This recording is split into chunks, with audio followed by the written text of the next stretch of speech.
ассалому алайкум бинандагони гиромӣ дӯстдорони варзиш. 11 январи соли 2025 наздик мешавад ва навгуниҳои зиёде дар Fight Night ба гӯш мерасанд. тавре иттилоъ дода будем дар мусобиқаи бонуфузи UFC Fight Night 249 ки дар шаҳри Лас-Вегаси Амрико 11 январ баргузор мегардад, размандаи тоҷик Нурулло Алиев, маъруф бо лақаби уқоби тоҷик, бо рақиби исроилияш Янал Ашмоз бояд ба набард мебаромад. аммо Янал пеш аз ин вохӯрӣ бо сабаби лат бардоштанаш дар ин мусобиқа ширкат карда наметавонад ва UFC барои уқоби тоҷик ҳарифи дигаре интихоб кард ки ӯ Ҷо Селеки амрикоӣ мебошад. ҷо 27 августи соли 1993 дар Нью-Ҷерсии Амрико ба дунё омадааст.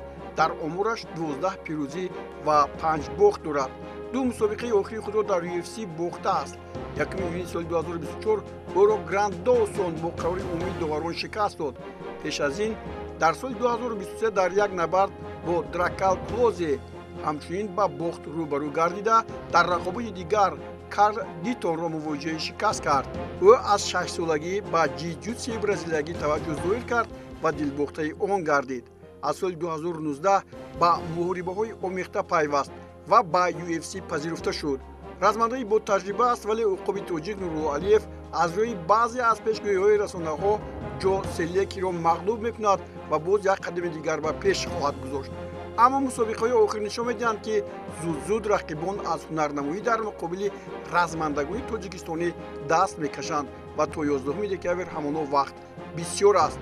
шояд Ҷо Селеки ҳам аз ин мубориза худро канор гирад, аммо ӯ баробари даъват шуданаш ба набард бо Нурулло Алиев навиштааст ки ман саргарми омодагии хубе будам ва даъватро интизорӣ мекашидам. шартномаро имзо кардам ва акнун имкон дорам ки равам барои оила ва дӯстонам кор кунам. Нурулло Алиев ки соли 2022 бо UFC шартнома баста буд, бо баромади олияш дар баробари Рафаэл Алвеси бразилиягӣ пирӯз омад. Нурулло дар 9 вохӯрӣ пирӯзӣ ба даст оварда то ҳол ягон мағлубият надорад.